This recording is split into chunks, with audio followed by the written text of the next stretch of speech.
Torej, lepo pozdravljeni vsi prisotni in pa pozdravljeni tudi poslušalke in poslušalci Radia Študent. Smo v KUD-u France Prešeren in začenjamo s simpozijem z naslovom Kdo rabi sceno, simpozij o neodvisni kulturi.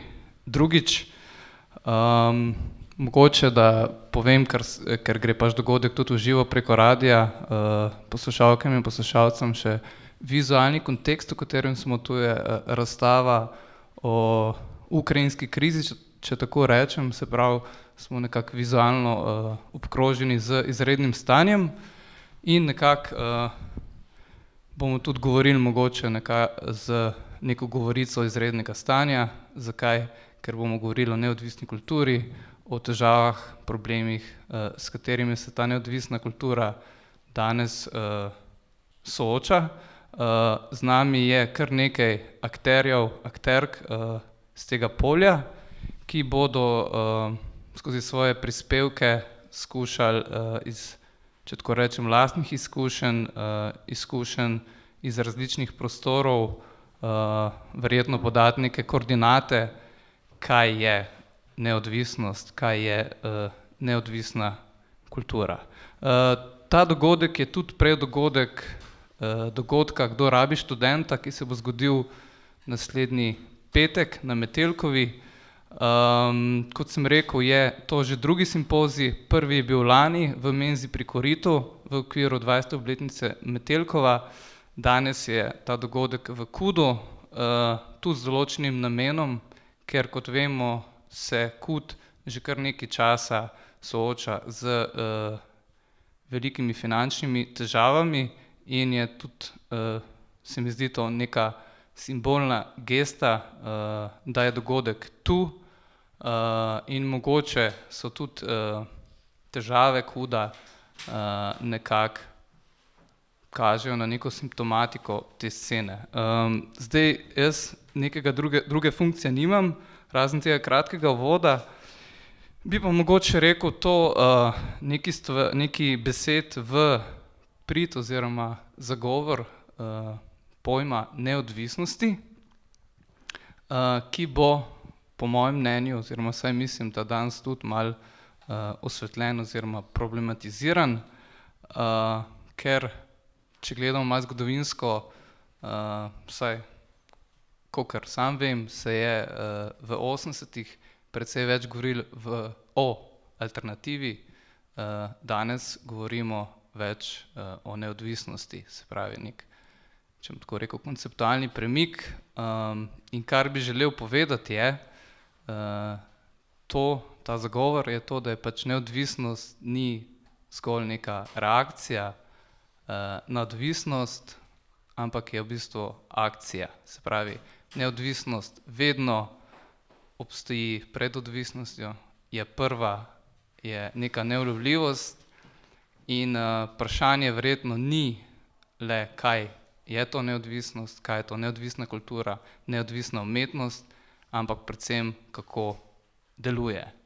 In to upam, da bo nekako danes tkivo tega dogodka. Mogoče to sam naslov, Kdo rabi sceno, se pravi, gre za neko dvojnost, kdo jo potrebuje in pa predvsem to, kdo jo uporablja. Zato pač tudi nekako ta forma simpozija, da govorijo sami akterji scene. Mogoče še neki tehnikali, glede na to, da smo nekako tudi takole prostorsko ločeni, se pravi, eni smo odspred, drugi smo v nekem frontalnem pogledu. Prispevki so omejeni na 10 minut, formalno seveda, da ne bo vse skupaj predolgo trajalo. Bi pa radi, da bi bila stvar malo bolj dialoška, se pravi, da ne bo samo ex cathedra, tako da seveda vprašanja zelo dobrodošla. Bomo kar za sproti videli, kako bo stvar potekala, ali bomo kaj prekinili, pa mogoče kakšna vprašanja vmes ali bi vprašanja na koncu, ker vendarle imamo kar 9 oziroma 8 govorcev in bo verjetno vse skupaj nekaj časa trajali. Toliko z moje strani, zdaj bi pa besedo predal kar Tomislavu Vrečarju, Skuda France Prešeren. Lep pozdrav vsem, hvala, ko ste prišli. Mislim tako, začel bom tako, da bom prvo nekako prav na kratko risati trenutno Kudovo situacijo, ne, ki je, ne da je izredno stanje, ampak je dobesedno obsedeno stanje, kjer je stvar prepuščena nekaj posameznikom, ki se borimo pač dobesedno obdržati hišo nad vodo, ne, pokrivati najbolj osnovne stvari, da dejansko ne potonemo, ne. Dejstvo je, ne vem, kolikor veste, da nas pestijo kar veliki finančni dolgovi in moram v štartu povedati, da je to tudi v veliki meri na naši strani pač zasluga za to, se pa borimo, da na nek način ohranimo namembnost hiše same, ne, ki je glede na to na našo med navednicami privilegirano situacijo, da je pa pač hiša v lasti društva, ne, je to kar zelo velik zalogaj, ne. In od tega trenutka, ko se je mesto umaknilo kot en največjih naših sofinancerjev, smo se v bistvu znajdli na taki situaciji, kjer dejansko gremo naprej iz meseca v mesec, ne. To, kdo rabi sceno, recimo to vprašanje, ne, je recimo, kaj sploh scena je, ne. Se mi zdi pa naravno škandalozno, da se določene vsebine recimo odrivajo iz samega mesta, kot tudi kaj je to scena sploh je, se mi zdi škandalozno to, da kakršnakoli skupina ali pa ljudje, da porabijo to sploh, da vzpostavijo neko sceno, ne, in da jo lahko definirajo, da si morajo sploh prostor izboriti. In se mi zdi, da se to prevečkrat dogaja vedno znova in znova, ne, in da ljudje brez potrebe trošijo energijo za to, da sploh vzpostavijo nek prostor in šele na to, da se lahko ukvarjajo s tem, kaj ta scena je. Mislim pa, da se scena vedno znova definira, vsako novo generacijo, vsako novo energijo in vsako novo pač voljo, ko pride. In ko sem se nekako pripravljal na ta simpozij, ne, in brskal po svojih knjigah, sem v bistvu prišel do Edvarda Kocbeka.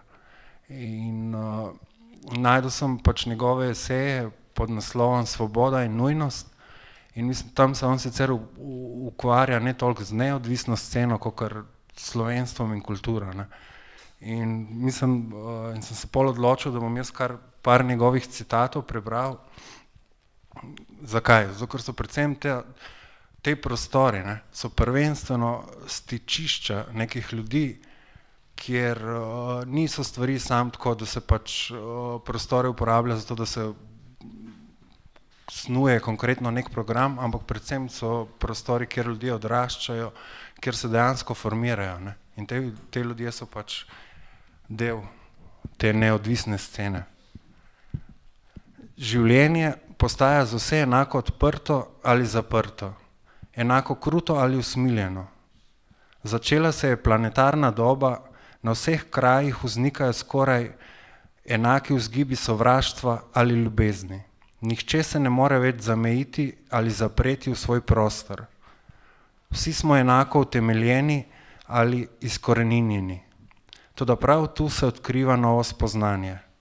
Negativni vzgibi v človeku postajajo v tej civilizacijski eri močnejši od pozitivnih vzgibov. Zle sile se vedno bolj in vedno rajši združujejo, dobre sile pa se vedno bolj razhajajo. Nastaja nova diferenciacija. Nobena človeška skupina ni več zavarovana pred zlom, nova usodna meja gre skozi nazore, nauke in ustanove. In še to, zlo ni več vsota funkcionalnih napak, pomanjkljivosti v napredku, snovnih in duševnih slabosti, ampak je nekaj mnogo zavestnejšega in samostojnejšega. Javlja se kot eruptivna napadalna hudobija, kot demonizem, kot pošastno in nezadržno divjanje besov. Zlo nastopa kot samohotna in cinična napadalnost inteligentnih, zdravih in življenjsko zadoščenih bitij, ki njihova maščevalnost ne meri v znanega in nerazumljivega nasprotnika, ampak meri v nekaj nevidnega, skrivnostnega. Opravka imamo z množicami, ki postajajo bitno docela prazne. Množični človek vedno hitreje pada v bitno otopelost in brezbrižnost za vse, kar ne pomeni osnovnega interesa. Porabniški človek je izgubil čut za človeško bitno vrednost in za medčloveško rodovitnost, predvsem pa za potrebo po presežkih. V množicah že nastaja enotno stanje docela uspavane človeškosti. Notranje, razvezane in prazne prevzemajo mehanizem funkcionalne civilizacije. Nihče se ničesar več ne boji, nihče nikogar več ne spoštuje in nikogar nič več ne skrbi. Izgubljeni množični ljudje odmerajo za ekstazo, ljubezen, poetičnost in življenjsko igrivost. In zdaj gremo k kulturi. Jedro prave kulture tvori samemu sebi zvesti človek, ki svojo bitnost ustvarjalno razširja. In to tako, da se svojim osebnim naporom uteleša v dejanjih, ki so sorazmerna njegovi usodi. V tem smislu je kultura predvsem ustvarjalna. Odloča se namreč za navzočo resničnost in ne za posredno ali odsotno predmetnost. Človek živi stvariteljsko iz svojega osebnega okolja. Osebno ustvarjanje je reševanje napetosti med njim in resničnostjo. Njegovo razmerje do obdajajočega sveta ne more biti mirno in enako. Označuje ga spor, iz katerega se reši le, če svoje okolje prevlada in preraste. Človek je le takrat ustvarjalec, kadar ne podlega okolju in kadar se ne zateka v neobvezujoče razumske zgradbe, marveč si poišče resnico svojega osebnega položaja z namenom, da si jo razširi, poglobi, napolni z bogatejšo vsebino, ne pa samo obnovi. Osebno ustvarjanje je priznavanje in potrjevanje resničnosti, uvajanje človeka v svet skladja in smislov. Rilke je rekel, tam, kjer ustvarjam, tam sem resničen. To ni resničnost, ki hoče doseči varnost, temveč hoče izraziti poslanstvo. Prava kultura prinaša namreč poklicanost, ne pa udobje. Prava kultura se pozna namreč tudi po tem, da je nagnjena iz osebnega življenja v sobivanje in sili človeka k občevanju. Čim bolj je človek sam v sebi celotno razživet, tem bolj je njegov izraz v stanju veselja in polnega sočutenja. Le tisti, ki ustvarja in poustvarja, jasno in bistveno ter vesoljno gleda. Le njegovi napori zajemajo človeško občestvo, ne samo človeka.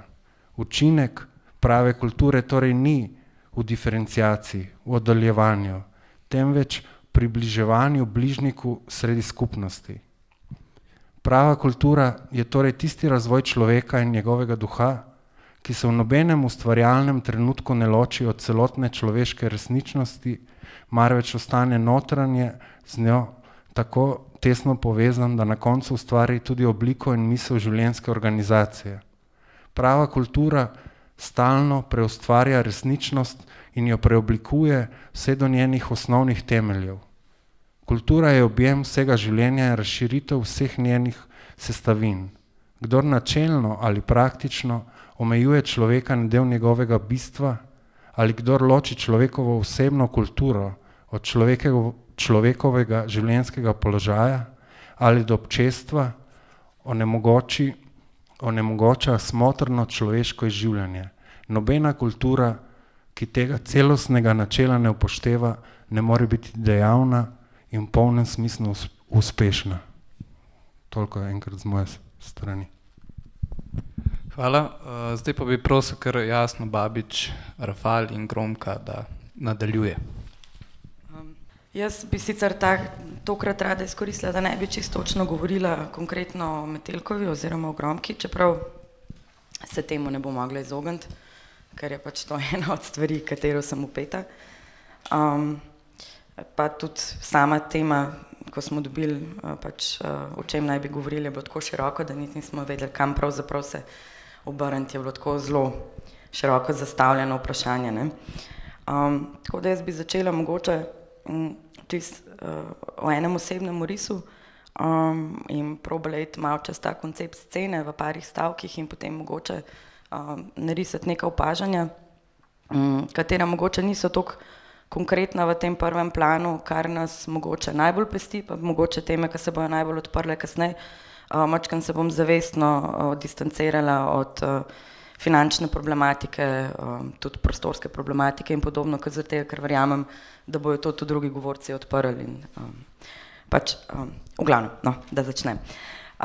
Najprej sem hotela samo povedati neko mojo na hitro svojo pot, namreč jaz nisem Ljubljančanka, prihajam iz Novega mesta. Novo mesto je danes šolski primer, kako je prišlo skozi leta do kompletnega uničenja kakršnekoli scene.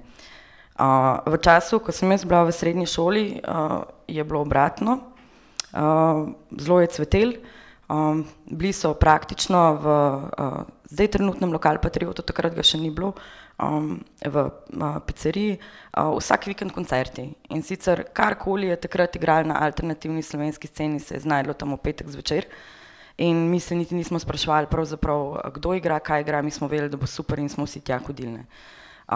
Te 2 leti, kakor se je to odvijalo, je pripomoglo k temu, da smo v bistvu začeli odkrivati nove prostore in smo šli naprej v Črnomaljski klub, kjer smo hodili vedno na vlak.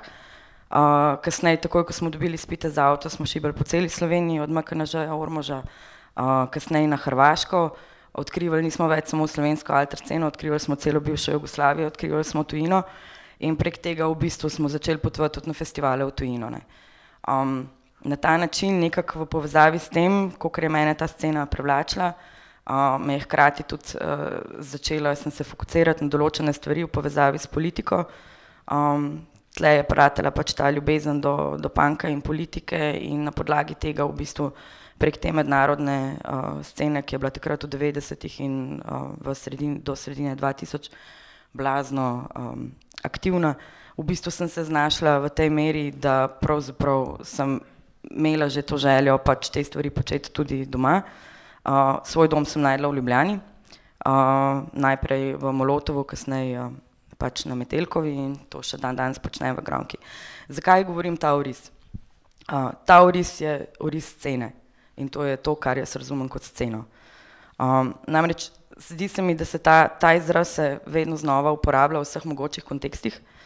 V osnovi, ne, pa dejansko govori samo o enem geografskem specifičnem območju, kjer se artikulirajo številne glasbene ali druge podobne prakse, ne. Koncept ni nov, koncept se uporablja ves čas in označuje različne kulturne enote, ki pa imajo kakor toliko glede na velikost scene bolj ali manj midne meje, ki pa so vedno znova elastične, ne. In glih ta elastičnost, ta fleksibilnost, ne, sicer omogoča, da potem lahko označimo še tako meglene povezane serije ljubiteljskih dejavnosti, tudi v primeru, kadar ta ne sloni, ne vem, na izrazitem videzu ali na ljubiteljskem glasbenem žaru, kar recimo že nekako pokriva polje subkulturne. Ko govorimo o sceni, ne, vedno je zelo problematično, kadar se govori o tem konceptu, zaradi tega, ker imamo zelo spremenljivo lestvico na ravni velike abstrakcije, ne, torej govorimo lahko o majhnih mikroscenah, lokalni mrežni dejavnosti, ki se seveda dogaja ponavadi od klubov, raznih javnih prostorov in predvsem je pomembno zato, ker omogoča neko mrežo, omogoča neko družabnost, omogoča občutek intimno skupnosti in da tudi nek občutek stalne neke dinamičnosti, ne, da se nekaj dogaja, da se nekaj odvija, ne. Gledano globalno, ne, in to je to, kar sem hotela prej povedati, ta potovanja v tujino, mreženje, spoznavanje novih ljudi, spoznavanje novih praks in podobno, ne, ti pa omogočajo, ne, da se tvorijo te virtualne skupnosti virtualne skupnosti okusa, da imaš en občutek enega neke univerzalnosti, neka nenapisana pravila, katera veljajo znotraj scene, ne glede na to, kje si, ne. In tukaj v Sloveniji, ne, predvsem zadnja leta v Ljubljani, sploh na Metelkovi, kjer se spet srečujemo z dosti novimi kompleksnimi problemi, z predvsem institucionalnimi problemi in z vdori strani države in raznih inšpekcij in podobno, ne. Dejansko velikokrat, ko delaš v neodvisni sceni, je edini backup, katerega dobiš, in edini razlog, zakaj se ti zdi, da je še dobro vztrajati, ravno v tem svetovnem občutku scene, ne. Ker če bi se samo znašel na domači, bi mogoče se ti zelo hitro že zašipila tla. Tako pa nekako vseeno, potem, ko vidiš prakse nekje drugje, ti to pač nekako dvigne spet voljo in delaš naprej, ne, ker je fajn, ne. Če jaz zdaj pogledam presek nekje od 2006 pa do zdaj, recimo, ko so se pač te problemi eskalirali, tudi na vseh ravneh, ne samo na ravneh Metelkove, ampak na splošno, se mi zdi, da pred tem je bila nekako kar zlata doba slovenske alternative. Največja stvar, s katero se v bistvu glede pri vprašanju scene v Sloveniji odpira, je to, da vse bolj težko razločujemo, kdaj govorimo o sceni, kdaj pa govorimo o trendih. Namreč trendi se razvijajo s svetlobno hitrostjo praktično takoj, ko zapustijo teme podzemlja, teme, ne vem, domače hiše, domače kleti ali karkoli, je to že zajeto v nek modni trend. In istočasno, ne, obstajajo te male scene, katere pač gojijo nekaj novega, ali v smislu glasbe ali česa, in hkrati že to rata nek splošen trend, kjer večina ljudi zapopade in vsaj za nekaj časa, tudi parih let, v bistvu to nekako prevlada, ne. Jaz mislim, da to pač se je že prvi taki pojavi, so že od nekdaj, niso novi. Zadnje čase v bistvu pač, ne vem, najbolj so potem ven udarili in za elektroniko, zdaj z tem hipsterskim celim boomom in pa ne vem, mogoče pač zadnje čase, mogoče zdaj to je že utonil, zdaj nekako je spet, pač se mi zdi splošno popularno biti skater, če si ali pa če nisi bil prej nikoli, ne. Zato v bistvu s tem je povezano, zakaj govorim, da se ne več težko je prepoznati trend, ne. Zaradi tega, ker enostavno se zelo težko loči v tem, kdo dejansko je pripadnik scene ali podpornik in kdo je pač navaden potrošnik, ki je pač zapadel v ta trend za nekaj časa in je pač bil del tega in je potem tudi odšel. Mislim, da se to predvsem dogaja na glasbeni sceni, ta problem, ker se vse več govori o tem, da ni več podpornikov scene, medtem ko se govori o fanovstvu in to fanovstvo na ravni potrošnje.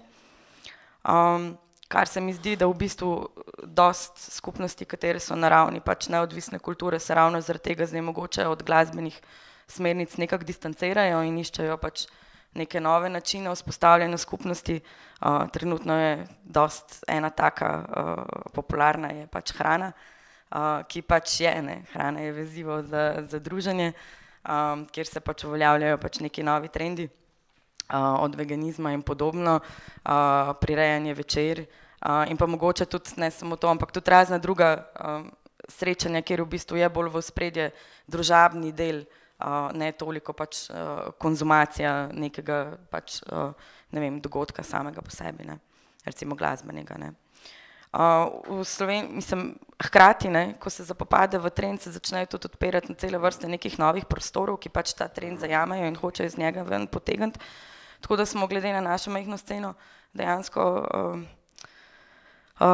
radi skačemo, ne. Fajn nam je, ko je nekaj novega, fajn je, ko se nekaj novega odpre, je zanimivo, sploh zaradi tega, ker smo navajeni starih prostorov, kateri so, jih jemljemo za nekako samoumevne. Hkrati pa, kakor se hitro te prostori pojavljajo, tako tudi hitro grejo, ne. In to spet nekako se mi zdi, da na vsake toliko časa zamaje te temelje, ne, kjer pravzaprav niti ne veš več, kaj pravzaprav kaj naj bi bilo to, ne, kje naj bi dejansko bil in gradil to sceno, ne. Druga stvar, katera se mi zdi, da je je ta slovenskega prostora, ki je majhna, je ta, da se v bistvu zelo mešajo med sabo organizatorji, predvsem tisti, ki niso vezani na prostor, kar je razumljivo, iščejo se prostori, ki so cenovno ugodni za izvajanje nekega dogodka, glasbi primerni in podobno. in glede na sploh stanje tukaj nimamo veliko izbire, ne. Treba se pač prilagajati med tem, kar je ponudba, ne. Tretja največja stvar, ki se mi pa zdi, da se je zgodila od 2006, pa zdaj pravzaprav mogoče bo, ustavite me, če bom šla čez 10 minut drugače, je pa ta nek populistični diskurs, kateri se je razvil naprej, odkar so se pojavili problemi z inšpekcijami, ne.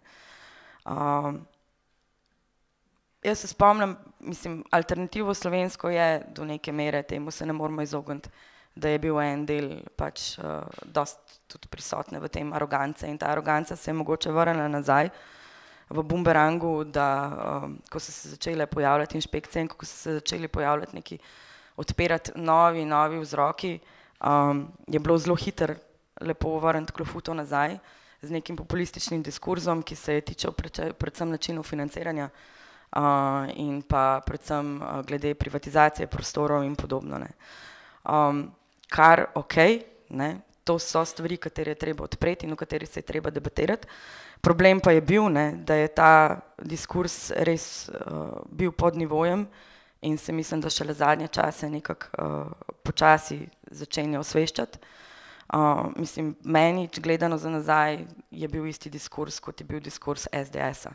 Dejansko isti janšistični diskurs, kjer se je napadalo dejansko v smislu kulture, kjer je bilo črpanje javnih sredstev kar naenkrat dobesedno nekako kriminalno dejanje. Brisalo se isti koncept, kateri je prevladal nekega kulturnika, ki črpa iz javnih sredstev, ki životari, nekako se je to tudi, se mi zdi, sprojeciralo na neko alternativno sceno. In tukaj mogoče je šlo zelo prepozno, da se je začelo opažati pač te stvari.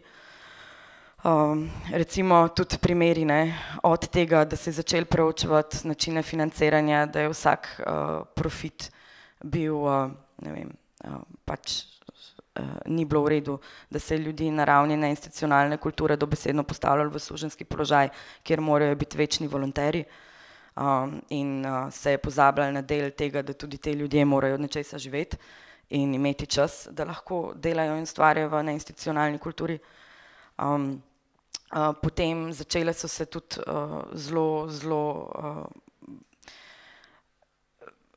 naredil se je tudi en razkol med teorijo in pa med prakso, ne. Nekako to, kar je bilo prej povezano med sabo in kar je ustvarjalo polje neke kritike, na kateri se je dalo debatirati, dejansko se začele tukaj zelo velike razlike, ne. In to na eni strani teorije, katera mogoče ni imela občutka za prakso, sicer fantastični koncepti, ampak nažalost pač se jih težko preslika v realnost, medtem ko pa na drugi strani pa potem imaš praktike, ki pa pravzaprav tudi so doživeli neke vrste odpor do teorije in se v bistvu zaprli v to puste nas delati, kjer pa tudi potem zaradi pomanjkanja teorije dostikrat zapade v nek bigotizem, ne. Mislim, da to zdaj v zadnjem času se vseeno to malo odpira in da vseeno malo počasi spet se rojeva ta sistem tega zavestnega podpornika, ki se informira in ki vseeno zna ločiti med različnimi načini produkcije in podobno. Ve, kdaj gre za nateg, kdaj ne gre za nateg, ampak enostavno mislim, da je na tem treba delati naprej, ne. Mislim, da je treba preseči na ravni celotne neinstitucionalne in alternativne kulture ta sistem diskurza, kjer gre za večno napadanje in za večno zagovarjanje, ker to nikamor ne pripelje, ampak se ustvarja samo pač vojno stanje, in s katero se pač izloči kakršnokoli analizo, samokritiko ali objektivno kritiko, ne. Na tak način pač dejansko potem ne moreš priti do ničesar novega in narediti nič novega, ne. Zakaj sem zdaj to govorila, toliko da zaključim? Namreč, kadar govorimo o scenah, ne, scene, eno glavnih značilnosti nima scena, ne. Scena nima element uporništva. Če gledaš koncept scene, nima dejansko nobenega drugega sovražnika, nima nobenega drugega, katerega bi se izpostavil, ne. In edini v bistvu element političnosti v sceni je, da v bistvu tisto nedoločeno množico praks in odnosov nekako zakorenini in spremeni v fiksne enote. Da ponavljaš vzorce in te vzorci grejo, se preoblikujejo v nek ritual, na podlagi katerih potem se oblikuje nek obvezujoči protokol. Ne. Vem, da to zveni zelo konzervativno, ker deluje, kot da so to pač območja, katera so organizirana zoper spremembe, ampak to je smisel scene. Scena mora imeti temelje, scena mora imeti neka določena pravila, nenapisana, mora imeti neke vrednote, mora imeti neka načela in se jih držati. Če to doseže, potem se lahko marsikaj skupaj naredi, marsikaj se lahko evalvira in potem tudi v bistvu marsikaj naredi skupaj. Ne. Veliko problemov, katerih imamo na različnih pač področjih, na različnih poljih, jih lahko združimo in recimo se potem tudi na eni strukturni ravni tudi lahko naredimo neke spremembe. Ne. Toliko z moje strani. No. Hvala.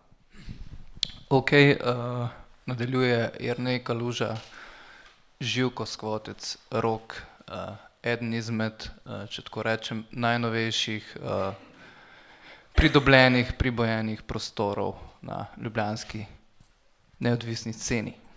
Izvoli. Ja, hvala za besedo.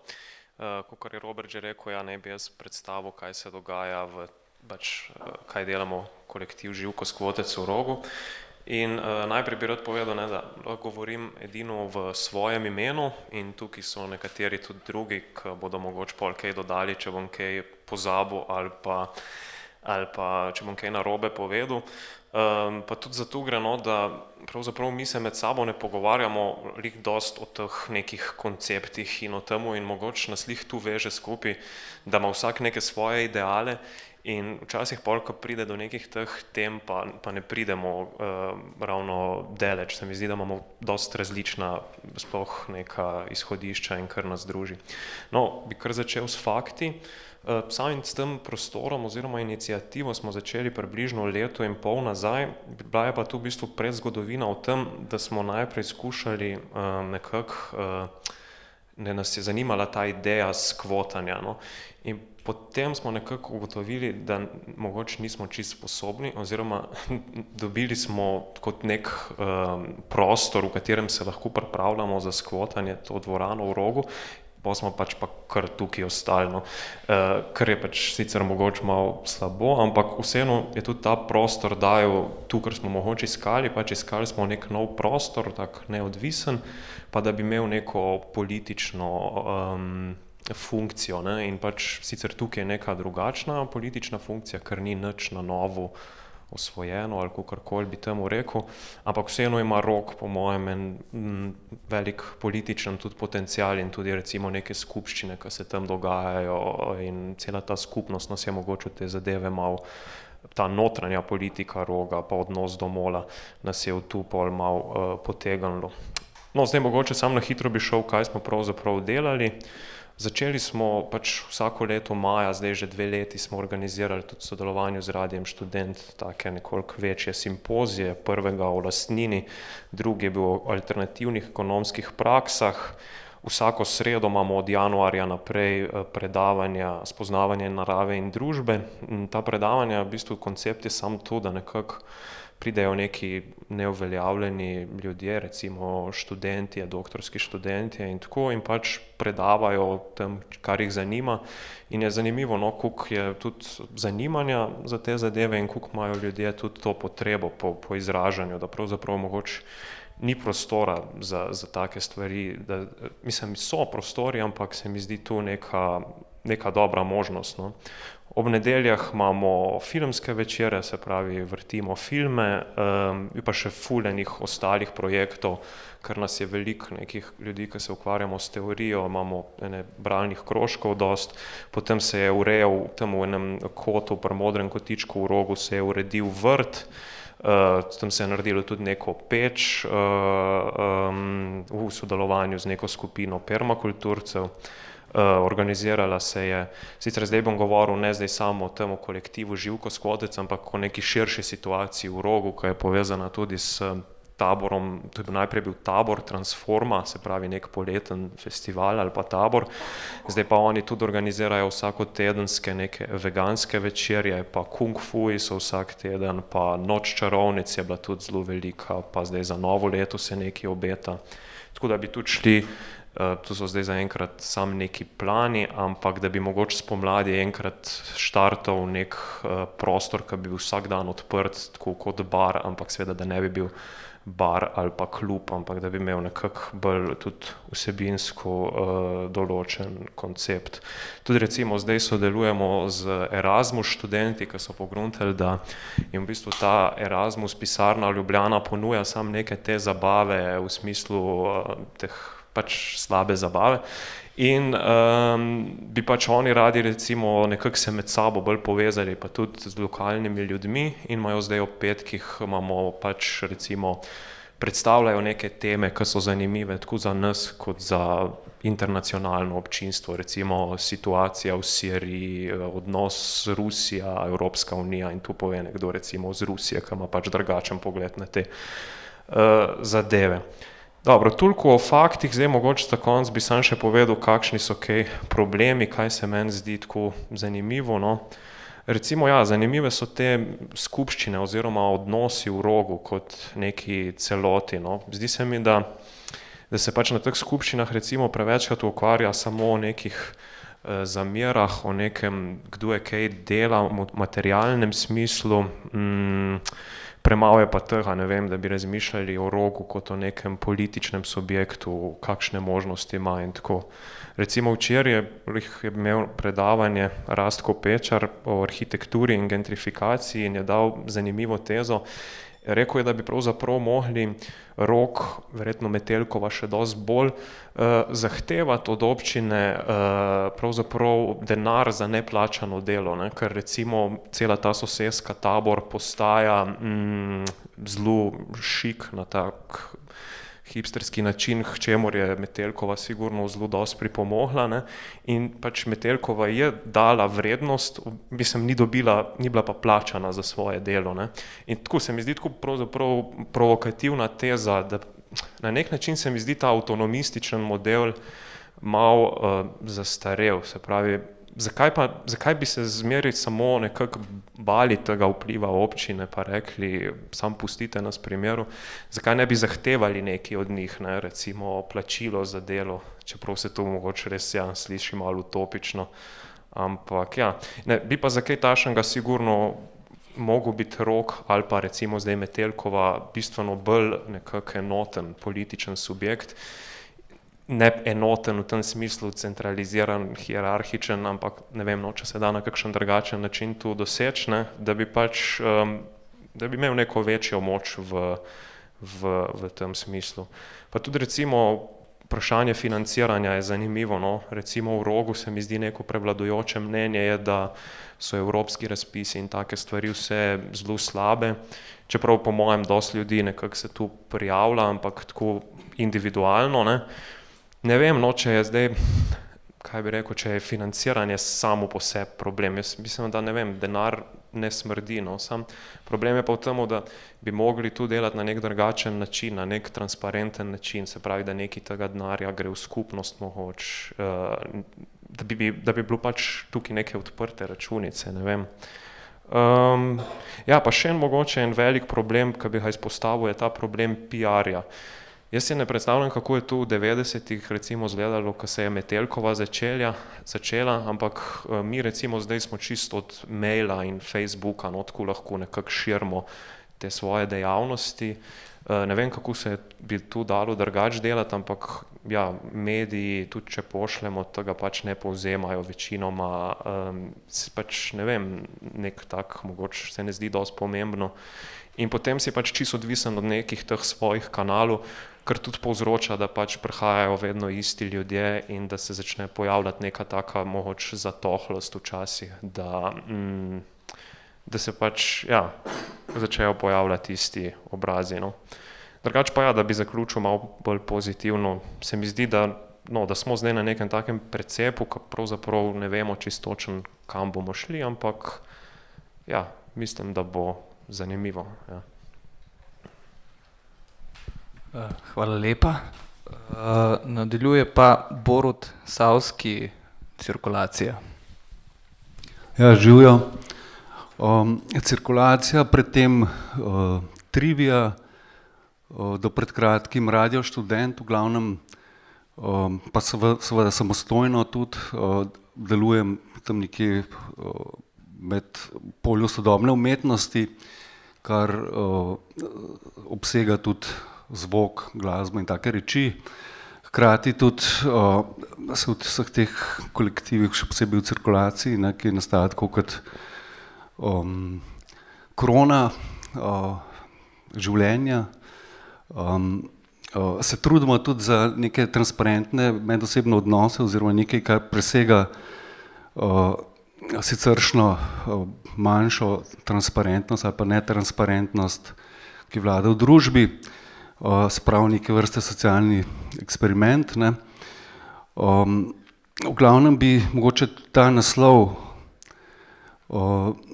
tega današnjega dogodka parafraziral, kdo ne rabi scene, in mogoče s prstom probo pokazati, ne direktno, seveda, ker se to ne počne, ampak mogoče v kakšnem primeru tudi, recimo citat, ki mi je ostal v spominu bivšega kulturministra Grilca, Uroša Grilca, je bil naredil bom neodvisno kulturo, zares neodvisno.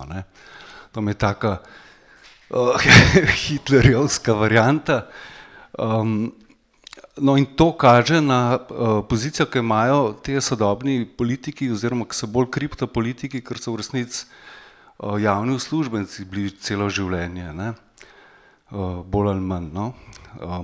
Glavni državni uradniki, ki pod verjetno mednarodnimi pritiski pač ekonomiziranja javne potrošnje pač režejo krajce, in krajce so pač vse marginalne dejavnosti, med katero paše tudi to, po njihovem mnenju, to, kar se imenuje scena. Po mojem mnenju je scena tukaj obstajala in mogoče še vedno obstaja in je bila zelo močna in je transgeneracijska, kot se sam spomnim, v 70-ih letih, 80-ih, 90-ih, 2000-ih z različnimi ups and downs.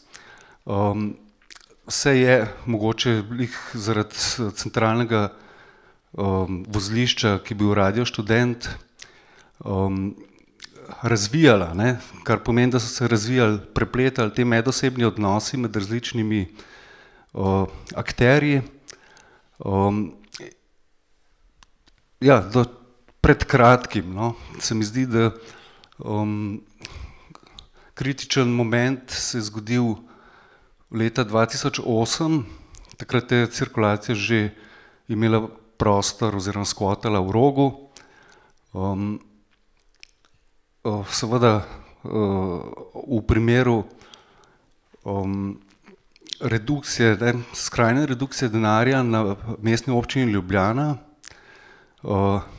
kjer je spet bil kot ta pač nameščenec, odgovorni nameščenec Uroš Grilc. Zdaj ga izpostavljam pač zato, ker mi gre zelo v nos, točno samo on, in ker je javna persona, se ga lahko pač takole umešča na tem mestu. No in od takrat dalje, seveda to župan Janković ne more pozabiti, da mu je takrat država odvzela sredstva za prestolnico, kar je seveda potem delegiral naprej pač na javno potrošnjo. Večina javne potrošnje, predvsem na socialnem področju, se je seveda temu uprla, medtem ko že takrat dosta atomizirana scena, umetniška oziroma kulturna, se temu ni uprla. Zato je potem trajalo približno 2-3 leta, da so se sredstva na tem področju vrnila nazaj. Ob tem so se zgradili potem te mavzoleji, no, v glavnem fiksni prostori, ki naj bi zadostili potrebe teh bolj alternativnih uporabnikov kulturnih vrednot, ne, kot Kino Šiška in Dom škmanskih borcev, ne, kar po mojem je bila totalna regresija, ker je pomenil, ker je ta model prostorov v resnici segel v pozna 80. leta, pač zadostil potrebam, ki so jih imeli v tistem času. Ne. Medtem ko neodvisna kultura, ne, tle je mogoče res pametno vzpostaviti razliko med alternativo in neodvisnostjo, ni potrebovala teh prostorov, ampak je potrebovala decentralizirane prostore, kjer se je pač relativno avtonomno počelo tako na način samoprodukcije tisto, kar se je hotelo početi, ne. In seveda se je želelo ves čas ohraniti to sicer super pozicijo participiranju pri javnih sredstvih, ne. Slovenija je tle imela recimo v primerjavi z drugimi tranzicijskimi državami zanimivo prednost, ne, veliko prednost, ker je začela na tem javna sredstva za ta namen drobiti že od vsega začetka, že tam sredi 90. let so se sredstva drobila med veliko uporabnikov, vem recimo za Estonijo, Litvo in tako naprej, ne, za te države, da se to ni počelo, ne, za druge države niti ne vem, no, ampak to mi je pol ostalo v spominu. Hkrati, no, če se vrnem nazaj, no, na to kazanje s prstom, ne, in hkrati tudi na potem mojo veliko užaloščenost, ker se moj trud, ne, ki se mi zdi, da je bil predvsem usmerjen na to prepletanje, povezovanje različnih akterjev, da se je to nekako sesuvalo sproti v prah, ne, je bilo potem soočenje z dosti neetičnimi pristopi, ki so jih kakšni novi akterji, ki so vstopali šele v to kulturno sceno, ne vem, na podlagi kakšnih izkušenj te divje kapitalizacije oziroma tistega časa, 90. let, v praksi upoštevati, ne, se pravi koruptivni momenti povezovanja, ne vem, karkoli se temu reče, ali je to mehka korupcija ali kaj, na vsak način je šlo za neetične pristope, no, tako. In mogoče je že takrat nastopilo tako pač diferenciacija med določenimi akterji, ne, ker pač nisi sodeloval s človekom, ki je na nelegalen način ali pa neetičen način pristopil do svojega deleža sredstev, ne. To je ena zadeva, oziroma to so zdaj že, ja, ena zadeva, druga zadeva je, ne, dve zadevi sta, ne. Potem, kar sem pred parimi leti nekako uvidel, lahko je pač vloga, vloga sindikatov, no, v glavnem v komunikaciji z ministrstvom je stalno nekje interes sindikatov, ne, in hkrati, ker gre pri umetnikih za tako rekoč nezaposlene oziroma terminologija je samozaposlene umetnike, kar je recimo drugo ime za SP-je, ne, ampak s tem, da je poseben status SP-ja, ki pač omogoča, da si pravna oseba in da lahko kandidiraš za javna sredstva. V glavnem, ta problem se ni reševal, sindikati so imeli problem, ker so v tebi videli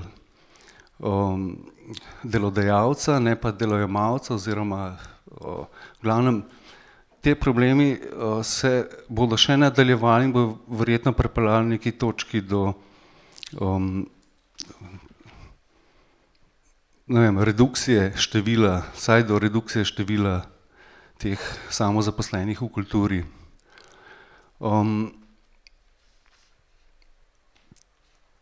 To mogoče, no ne vem, če se zdaj vrnem,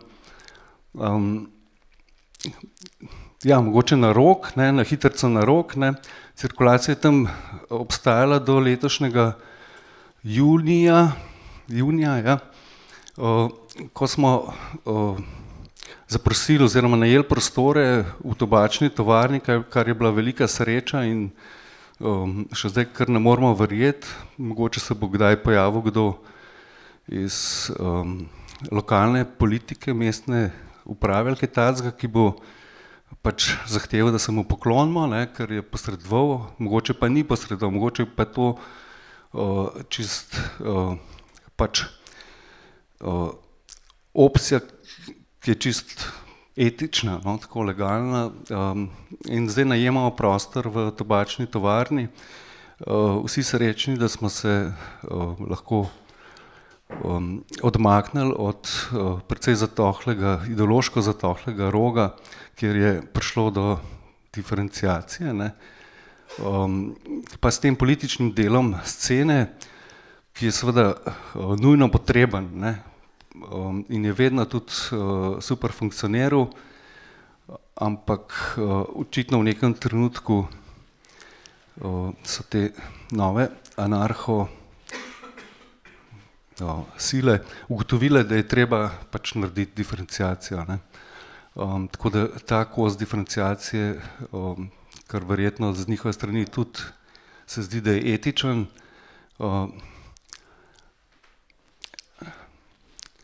ja, no, nekaj bo treba na tem nivoju narediti. No, zdaj, za naprej, ne vem, mogoče bomo še naprej nadaljevali diferenciacijo. Tako da, mogoče ne bo nič sceno. Okay. Naslednji pa je Stojan Georgijev iz Bikofeja. Evo, izvoli. Hvala, pozdravljeni. Zdaj, ko se bomo pogovarjali o Bikofeju, moramo samo omeniti par stvari, da pač razlika med Bikofej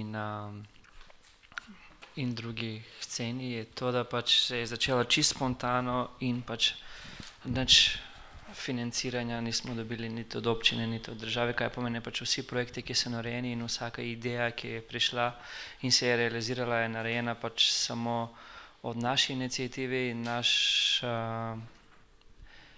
naš entuzijazem, če lahko tako rečem. Če bi začeli od začetka, pač smo prišli do priložnosti, da dobimo en bar, ki je pač čisto javna institucija, vsak lahko pride, spije kakšne pijače, ampak sama ideja o baru smo si malo drugače zastavili, pač lahko bi imeli bar, ki bi lahko imeli tudi različna glasba, različne žanre, dali priložnost DJ-jev, dali priložnost umetnikov, fotografov, da bi imeli svoj prostor, se pogovarjati, menjati mnenja, narediti svoje projekte paralelno od nas.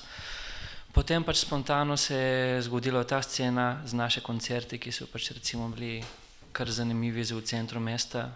Pač naša ideja je bilo to, zato ker pač imeti bar v centru mesta, sam prodajati pijačke po centru mesta, se ne dogaja nič od to, kaj se dogaja. Vemo, kaj je to, je malo par dogodkov v Park Zvezdi, na Kongresnem trgu, pa še pločnik zraven France Prešerna. Tako da pač scena se je počasi razvijala, vsak je lahko prišel poslušati koncert, smo jih naredili različne in je bilo različne žanrov in pač je bil super odziv, smo se fajn imeli. Sam pač razlika je to, ko delaš pač koncerti in take dogodke v mestu, vedno prideš do probleme z sosedov, ne. Zdaj pač se ne bomo pogovarjali preveč od naših sosede, ne. In o policijah, zdaj pač to je tako malo stara tema. Sam pač fakte, ko se pogovarjamo o sceno, vedno moramo razmišljati na par stvari, pač kaj je scena in kaj rabi ena scena in kdo rabi sceno, seveda, ki je naša tema. današnjega razgovora. Pač za ena scena pač rabiš ena platforma, ponovadi ta platforma je fajn, ki se zgodi sama od sebe in ta platforma pač dobi prostor, ki bi ti realiziral svoje ideje. Da bi realiziral svoje ideje, rabiš folk okrog sebe ali pa rabiš en tim. Zdaj prednost lokala je to, da pač vedno si v kontakt s folkom in pač ene stvari jih lahko ful hitrejše realiziraš, recimo ob kavico ali pa ob pivu, ne. In mogoče pač sama dinamika programov Big Cafeja je pač dolžna točno na to, zato ker vedno imaš folk okrog sebe, ki ti lahko pomaga za en projekt, ki ga tudi prvič razmišljaš ali pa prvič se lotiš nekaj novega delati, pač vedno boš najdel en, ki ti lahko pomaga in pač na koncu ta projekt ali pa ta plan dobi pač druga dimenzija, vedno pozitivna in pač ko imamo več folka involvirana v en projekt, pač imaš več folka, ki je zadovoljno od ena stvar, kaj pomeni, da imaš več zadovoljstva in kaj pomeni, da to lahko pač lahko preslikaš na nek drug projekt, ki pride. V našem slučaju so bili te pač ful različnih, ne.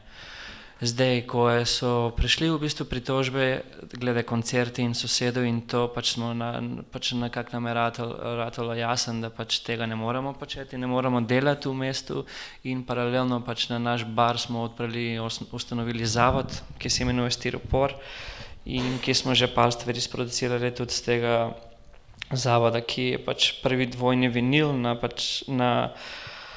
naše resident DJ, ki smo jih imeli že 4 leta v našem kafiču in vsak je dal svoj komad, vsi te producenti so se najdli na platine, ki je pač bila zanimiva stvar za to leto. Potem je bil festival, ki smo ga naredili, Stiropor festival in pač kam grem trenutno je to pač, da ena scena lahko obstaja in pač moramo se zavedati, da pač tudi eni sceni lahko pač pride konc. Kaj to pomeni? To pomeni pač ni trenutek, da bi začeli, ne vem kako zdaj, upam, da noben me ne bo narobe razumel. Pač ideja je to, ko se ena scena konča, moraš biti malo prej s celo informacijo, moraš predvideti, da ta scena bo prišla do konca, kaj pomeni, da moraš svoje ideje in svoje ambicije na nek način zmodulirati in preslikati čez en drug kanal. V našem slučaju je bilo to zavod Stiropor, ki pač zdaj trenutno ne delamo koncerte, ampak imamo še par dogodkov, ki se dogajajo na različne lokacije v Ljubljani, večinoma so na Metelkova in pač odziv je super in delati za en folk na Metelkovo je kar prijetno. Zdaj, naše probleme, ki so trenutno je to, da pač ko ne moramo furati to sceno pač v Big Cafeju, pač smo se odločili, da ta plac ne ustreza na naše primarne plane, kaj pomeni, da pač ta plac zapuščamo in za plane naprej pač bomo povedali folku, ki pač nas sledi od začetka do konca. Zdaj, tukaj nekaj pozabljam, zihar. Upam, da bomo imeli kakšne vprašanja, pač da bomo razvili cela teorija od te naše scene. Edino, kaj drugo hočem povedati, je pač, da scena kot scena, brez razlika, koliko je različna, koliko je na en način relativno omejena od svojega žanrskega pristopka in to, žanrski pristop in kaj vsi in kakšna glasba nam je fajn in kdo je hipster ali pa kdo je punker, kdo je rocker, pač to so ene scene, ki so vedno bili in tako bo v prihodnosti. Pač po mojem mnenju ni se ful spremenilo, pač ideja je, da pač nekako te scene in nekako te institucije, ki pač probamo pač preživeti danes, pač moramo razviti tudi medsebna komunikacija v smislu pač kako vsi izvajamo naše dogodke, kako vsi preživimo in kako je pač naš način za preživetje, ne. Kaj pomeni, pač različne teorije se lahko implementirajo v različne scene brez razlike na žanra in iz kje prihajamo. Kaj pomeni, da pač tukaj Ljubljana to, mislim, za to, koliko je Ljubljana mehna in za to, koliko stvari se dogajajo, ki se ful dogajajo, mogoče bi bilo še boljše, da bi pač cirkulacija in menjava ideje med različnimi organizatorji bi bila malo bolj močna dinamika. Mislim, da je to. Hvala. Ok, noč bomo kar nadaljevali, pa potem vprašanja. Spravi nadaljujeta Nena Telesijevič in Lana Zdravkovič, Kič, Zavod Kič. Ok, bom jaz kar začela. Tema je pogovor o neodvisni neinstitucionalni sceni na področju kulture in umetnosti. Jaz bi takoj začela z neko dekonstrukcijo teh poimenovanj. Nisem prepričana, da ta dva termina še vedno odražata situacijo, s katero se soočamo, in mislim, da je treba radikalno premisliti ta imenovanja, kaj pomeni biti neodvisten, kaj pomeni biti neinstitucionalen danes. Neodvisni smo od koga, v katerem kontekstu? Mislim, da vsi delujemo v nekem kapitalističnem modusu, v katerem probamo preživeti, in eni tudi probajo biti kritični in nekako se boriti proti temu sistemu, ampak vsekakor je res, da ta sistem vsi reproduciramo, ne glede na to, kako in kaj delujemo. Tako da ta neodvisnost je v bistvu vprašljiva, tako kot sem rekla, od koga in na kakšen način. Po drugi strani tudi neinstitucionalnost je vprašljiva v smislu, da vsi bolj ali manj delujemo znotraj nekih institucij. Zavod Kič je tudi institucija, določene druge realnosti so društva, tudi če deluje se v okviru nekih neformalnih iniciativ, avtonomnih, če želijo v bistvu se financirati na te neke klasične načine, so potem od zadaj neka shadow društva, ki v bistvu potem služijo za to, da se konkurira na razpise in tako naprej. Torej, hočem reči, mislim, da je neki moment za razmislek in za neko reinterpretacijo teh dveh terminov. Zdaj, na drugi strani imamo še vedno neke prostore osvobojene kreativnosti, ki so nujno prostore avtonomije in ki se nenehno rekonstruirajo in soustvarjajo in ki jih je vedno na novo treba braniti onkraj oblastniške legalističke agende. Torej, te prostori, te iniciative in te realnosti obstajajo. In to so neke, oni producirajo potem neke kritične prakse, ki se znotraj obstoječega sistema ne morejo polnomočiti in zato morajo iskati neke nove poti samoorganizacije, in to so seveda neke avtonomne iniciative, kot so recimo tukaj smo slišali zdaj Jernejevo predstavitev, Živko Skvotec, a pa recimo, ne vem, Infoshop na Metelkovi, a pa še marsikatera druga iniciativa, ki obstaja in ki v bistvu kljubuje zdaj tej situaciji. V bistvu je onkraj, niti ne toliko ne kljubuje, ampak je onkraj te neke neodvisnosti, neinstitucionalnosti, zato ker se sploh s tem na ta način ne ukvarja, ampak se s tem sooča neke radikalno drugačne načine, in to se mi v bistvu zdi zelo pomembno.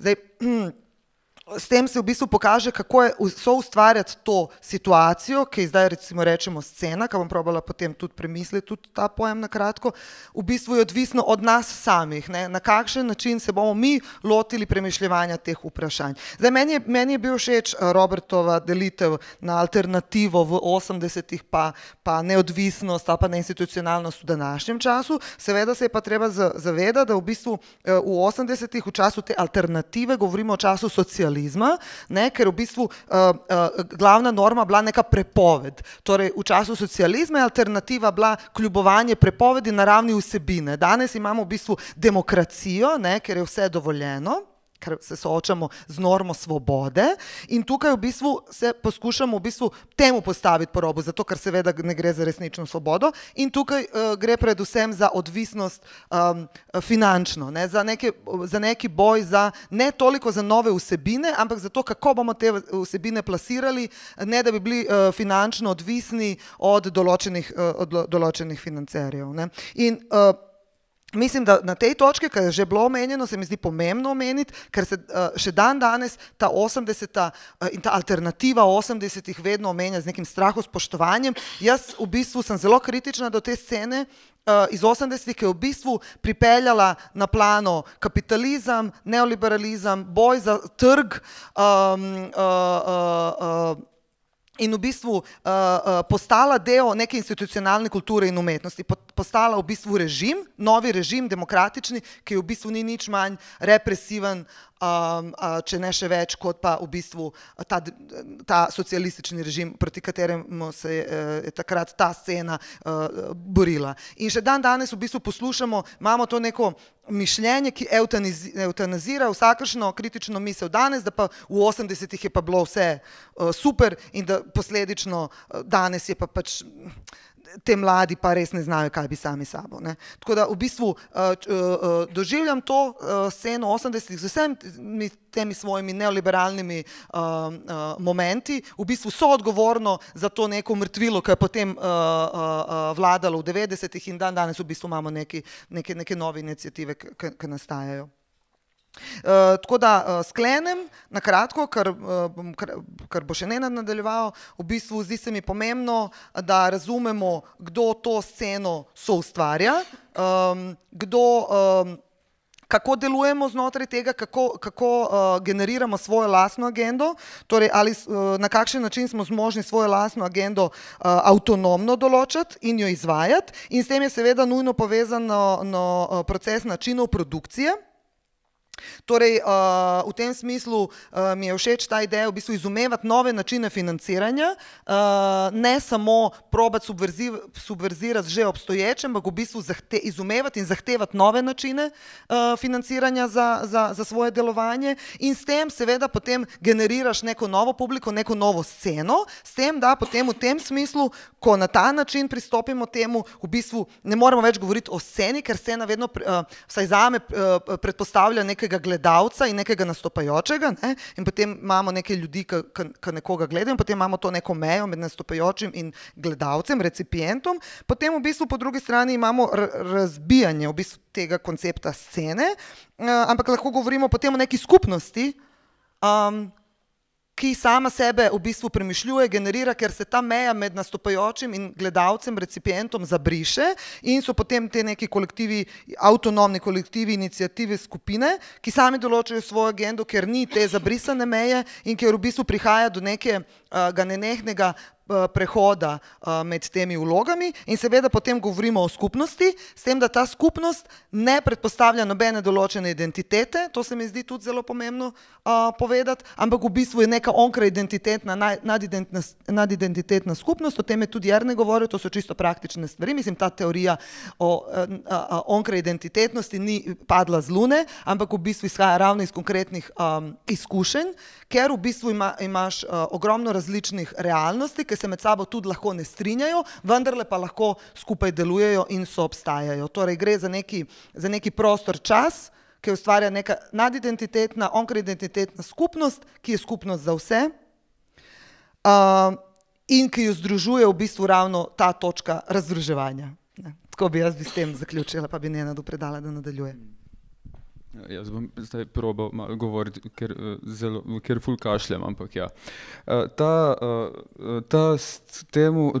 pojem scena je nekako zelo problematičen, zato ker v smislu, da se ga, da pravzaprav, ja, najprej to, zdaj je bilo govora o avtonomiji in o teh avtonomnih praksah in mislim, da jaz nekako ne morem pod pojmom scena zajeti tudi teh praks, nekako mi ni ta pojem preveč ustrezen, ampak ker se mi nekako vedno asocira na kulturno produkcijo, na produkcijo česarkoli že, ampak s poudarkom na produkciji in v tem smislu pač ja, neodvisna scena pomeni en ogromen aparat produkcije in birokracije od zadaj. In hotel sem samo v bistvu poudariti to ta nek pojav, ki se mi zdi zelo tipičen za to, da tukajšnjo sceno, pa tudi širše je zelo podobno, in sicer to, da je pač da neodvisna, tako imenovana neodvisna scena v resnici sledi navodilom od zgoraj in to zelo in je posledično zelo zbirokratizirana. In recimo en tako dosti banalni primer ljubljanski je recimo to, da se je kulturnim društvom in producentom omogočilo strani MOL-a, da uporabljajo prostor bivše občine Šiška in so tam pač dobili menda poceni prostore za pač pisarne seveda. In v bistvu imaš celo sceno v pisarnah, skoncentrirano v eni točki in je to nekako ta centralizacija, kot da bi nekdo želel jih pač zbrati na en kup, da bi potem lažje z njimi, ne vem, manipuliral ali karkoli, saj v tem prostorskem smislu se mi zdi zanimiv ta pojav, da v bistvu občina, če se že, zdaj občino omenjam predvsem zaradi tega, ker vem, da je neodvisna scena zelo obsedena z oblastniki, z občino in ministrstvom in razpisi in tako naprej.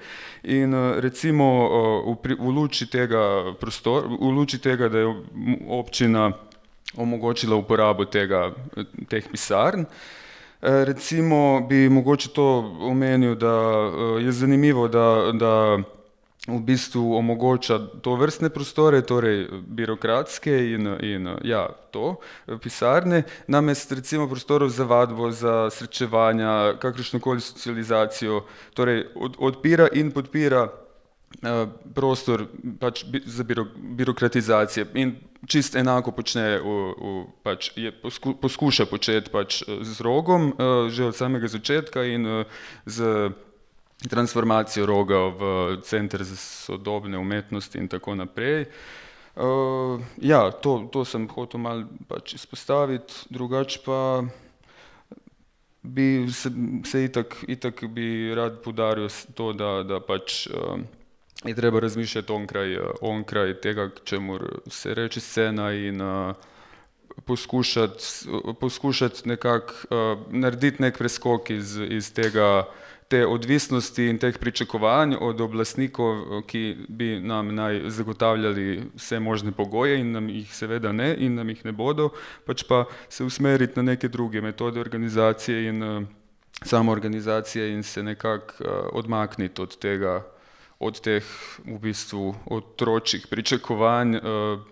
Čeprav seveda, eni, ki so na to zelo navajeni, si predstavljam, da mogoče jim je malo težje, ampak zdi se mi, da bojo nekako tudi ti primorani s časoma, da se, verjetno mogoče tudi to srečanje pomeni nek korak v to smer, da se pač sploh pogovarja o tem, ker že kakšne leto ali dve nazaj je bilo čist nemogoče se karkoli začeti pogovarjati z predstavniki, čeprav tukaj niti niso toliko tipični predstavniki seveda te scene, v bistvu ni nobenega, čeprav razumem. Ja, približno. Tako da mogoče tudi to nek moment, ampak kakorkoli. Toliko. Ok, še zadnji izmed uradno nastopajočih, Miha Zadnikar. Hvala za vabilo, zdravo. Jaz ne bom zelo direktno govoril niti o defoniji, niti o Gromki, niti o Metelkovi, bo to ves čas prisotno in na nek način je.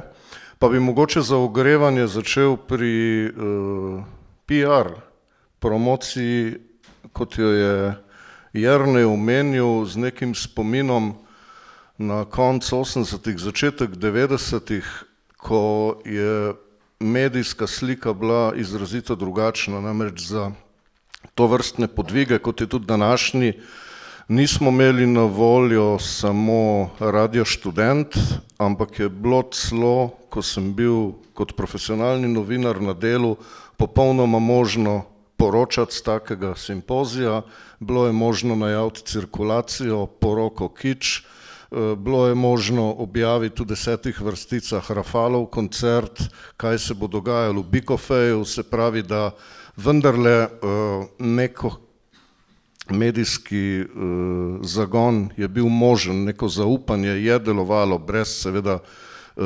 mistifikacije tistega obdobja. Če si pa že omenil Metelkovo, V prvih mesecih je bil Studio City s kamero iz tedna v teden na Metelkovi in kot PR-ovec sem lahko dal direktne izjave tedenske.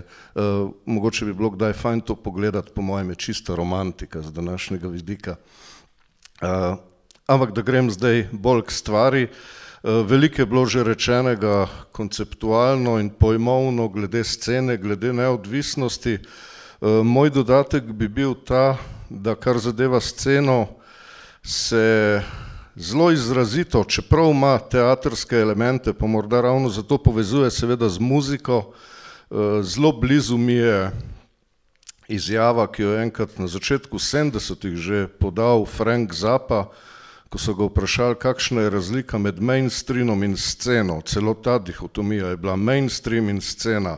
Čeprav se meni osebno scena zdi nekaj hkrati zelo ohlapnega, hkrati pa nekaj, kar zadeva pripadnost, je Zappa lepo rekel, da je mainstream tisto, kar samo pride k tebi, scena je pa nekaj, do česar moraš ti iti. Tako zelo v preprostem smislu.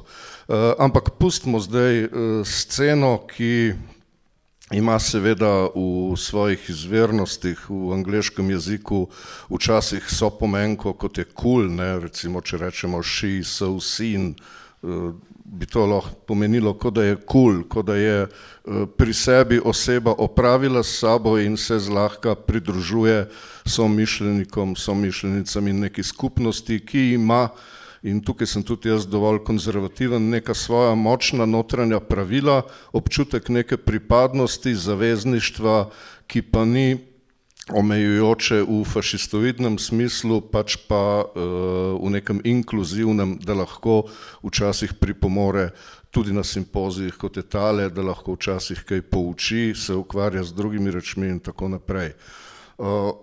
Sicer pa nadaljujem tam, ko sem nehal lanskega novembra, še vedno vztrajam na poziciji delitve na javne zavode, tako imenovane neodvisne in alternativno kulturo. Popolnoma sem razumel, s čim je mišljena neodvisnost za tale simpozij, pa vendarle je treba poudariti, da če uporabljam termin alternativna kultura, ga ne uporabljam iz neke nostalgije, pač pa iz preprostega razrednega pogoja, ki obstaja nekje v kulturni politiki kot označbo tistih, ki za razliko od javnih zavodov in neodvisnih, o katerih bom še spregovoril, dobi ustrezno manj ali pa nič javnih sredstev in se mora kot taka znajti na neke povsem svoje načine. Se pravi, če obstoji javni zavod, ki dobi 300.000 enot nekih kovancev na leto, če obstajajo tako imenovani neodvisni, ki dobijo 30.000 enot kovancev na leto, obstoji alternativna kultura, ki dobi 3.000 ali pa manj in nič enot kovancev na leto. Tako nekako gre ta moja preprosta razredna delitev, o kateri pa lahko kasneje še kaj spregovorimo in ki se v bistvu zelo odraža na naši kulturni politiki, če lahko v tem prostoru o njej sploh govorimo mimo razreza sredstev za določena dejanja, dogodke, festivale, prireditve, razstave in tako dalje in tako naprej. Jasno pa je, da je alternativna kultura, v smislu zdaj govorim teh neodvisnih, ki smo se tukaj zbrali, od 90-ih let naprej dezintegrirana. To, o čemer je pokojni zagrebški performer, umetnik, teoretik razmerja med kulturo in politiko Tomislav Gotovac že takrat zaznal, da v bistvu ne gre več za osvajanje novih polj, kaj šele nekih niš, da tega prostora enostavno ni več, ampak poleg obrambe svojih prostorov ali ulice ali česarkoli že, gre za to, da se moramo bojevati že za polje kot tako, ne samo da ne moramo več razmišljati o drugih poljih, ker teh danosti ni več, ampak polje kot tako je že tako ogroženo, tako v neki eroziji, kot sem prej omenil, recimo v medijski podobi, da je skoraj nemogoče dosegati kakršnikoli drugi učinke, tako da alternativna kultura v tem smislu zadeva neke subjekte, ki se gibljajo po tem prostoru in ki so v preteklih desetletjih preživeli na takšne ali drugačne načine.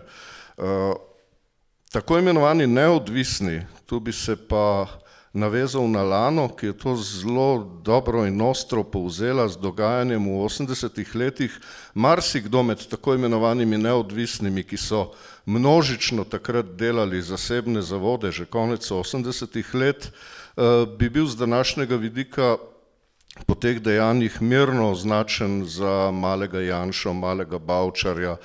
To vrstne reči so se počele, pa bom kar rekel, ne glede na sistematiko, družbeno ureditev in tako dalje, ampak enostavno je šlo tam nekje od srede 80-ih let naprej za veliko izkoriščanje bonitet, ki so kljub vsemu obstajale vsaj na severu nekdanje skupne države in ki so seveda nekaterim omogočile zelo lahek prestop v neko drugo fazo, v razredno drugo fazo samega financiranja, zato tako rad govorimo o tako imenovanih neodvisnih. Pa da ne bo pomote, mnogi med njimi seveda dajejo izjemne umetniške učinke, se s svojimi akcijami lahko zapišejo v tole sočasnost, ampak sam način pridobivanja produkcijskih pogojev v tistem času je bil pa v nekaterih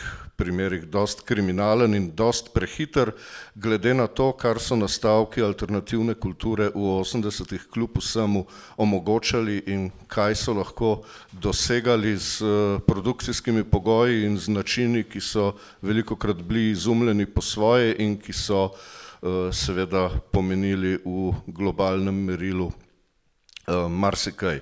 Jasno pa je, da nima smisla zganjati mita, tista famozna alternativna scena 80-ih let je kot neka skupnost, ki je krožila od dogodka do dogodka, šla od otvoritve razstave na videoprojekcijo v kino in potem na koncert, je morda v Ljubljani obstajala leto pa pol, dve in čist nič več od tega, pa še to je bilo skrčeno na dost ozek krog ljudi, tako da se danes ne bi s tem prav zelo ukvarjal. Bi pa mogoče dal en zgled še za na koncu, dost nedaven zgled, ki naj ponazori to mojo malo ali pa na drugi strani mogoče pomembno razredno teorijo delitve v slovenski kulturi. To sem zapazil zadnjič, bilo je že omenjeno danes v terminalu, pa je vredno ponoviti še enkrat, ko je imel kolega Tao Sambolec svoj performance v Španskih borcih na festivalu Neposlušno, nič proti njemu, nič proti festivalu, ampak vendarle je njegova prezentacija dala misliti v to smer. Namreč zakaj je šlo? On je z napravo povzemal zvok in podobo odra, obstranskega odra, tudi publiki je pobral zvok in podobo s tisto napravo, sedečo v prvi vrsti, tudi tisto publiko je obdelal in potem to prezentiral, samo zvok in samo podobo. Razmišljal sem, kaj bi bilo z istim človekom, pa verjetno bi to naredil brez problema, če bi isto zadevo predstavil na Noise festivalu ali pa na prireditvi, na koncertu Noisa, če se temu reče koncert, na prireditvi, ki se ukvarja z Noisom. Verjetno, kot rečeno, bi to naredil, ampak močno dvomim, da bi kot tak, da bi kot Noiser naslednji dan, pa se spet vrnem za zaključek k medijem, dosegel intervju v osrednjem slovenskem časniku in kar je seveda v kontekstu te razredne delitve, ali bi kot izvajalec tega v kontekstu Noisa dobil tolikšna sredstva, kot jih dobi kot umetnik.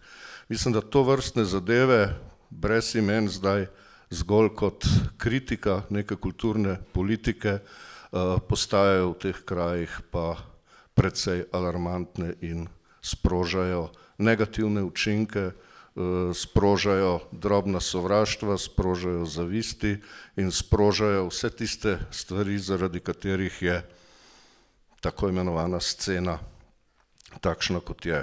Včasih polna hipokrizije, včasih sodelovalna, predvsem pa taka, da se medijsko lahko bolj ali manj osloni samo na pričujoči radio.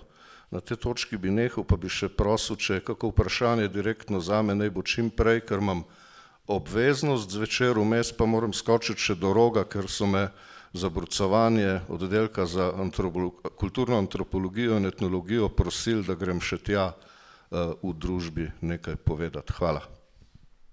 Kdo rabi ponedeljek? Kdo rabi sredo? Kdo rabi vikend?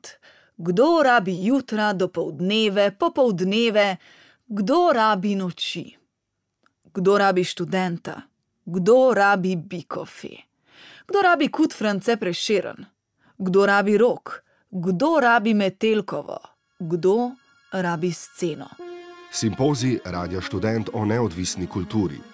Nastopajo Tomislav Vrečar, Robert Bobnič, Jasna Babič, Miha Zadnikar, Jernej Kaluža, Borut Savski, Stojan Georgijev, Nenad Jelesijevič in Lana Zdravkovič. Ta četrtek ob 17.